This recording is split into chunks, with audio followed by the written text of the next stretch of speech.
আসসালামু আলাইকুম রহমতুল্লাহি আবরাকাতু। সুপ্রিয় মুসলিম বোনেরা, জিলহজ মাস অত্যন্ত ফজিলতপূর্ণ মাস, অত্যন্ত গুরুত্বপূর্ণ মাস। যে মাসের 10 দিন রমজানের শেষ দশকের থেকে উত্তম। এই জন্য অনেক মুসলিম বোনেরা, বিশেষ করে যাদের মাসিক পিরিয়ড হায়েজের সময় হয়ে গেছে বা হায়েজ চলতেছে, তারা হতাশ হয়ে যাচ্ছেন। এই গুরুত্বপূর্ণ দিনগুলিতে আমরা তো বঞ্চিত হচ্ছি, আল্লাহর সন্তুষ্টি অর্জন করতে পারতেছি না। তাদের উদ্দেশ্যে বলবো, বঞ্চিত হওয়ার কিছু নয়, আল্লাহর সন্তুষ্টি আপনারা অর্জন অবশ্যই করতে পারবেন।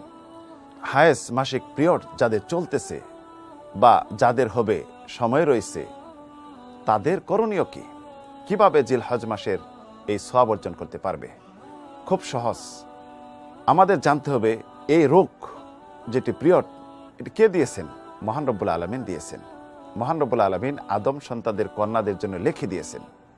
এবং এটা আমাদের জানতে হবে যে একজন সুস্থ মানুষ যখন কোনো আমল করে ধারাবাহিকভাবে, আর অসুস্থ হওয়ার কারণে যদি করতে না পারে, আল্লাহ রাব্বুল আলামিন তার নিয়তের উপর নির্ভর করে পরিপূর্ণ সওয়াব লিখে দেন। সুবহানাল্লাহ।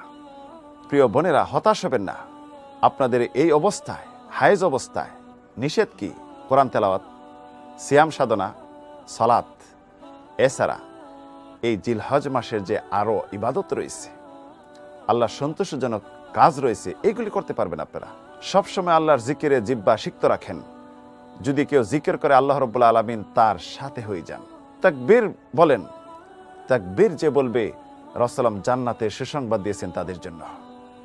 দান সদকা করেন, সম্পদ বৃদ্ধি পাবে।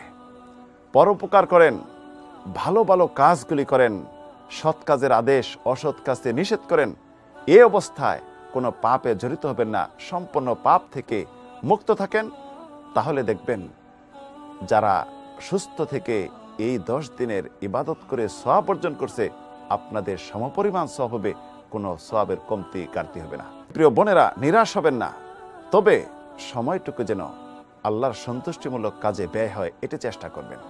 জিহ্বা যেন জিকিরে সিক্ত থাকে, তাকবীর সবসময় যেন বলতে থাকেন, এবং সবসময় যেন আল্লাহর সন্তুষ্টিমূলক কাজ করেন।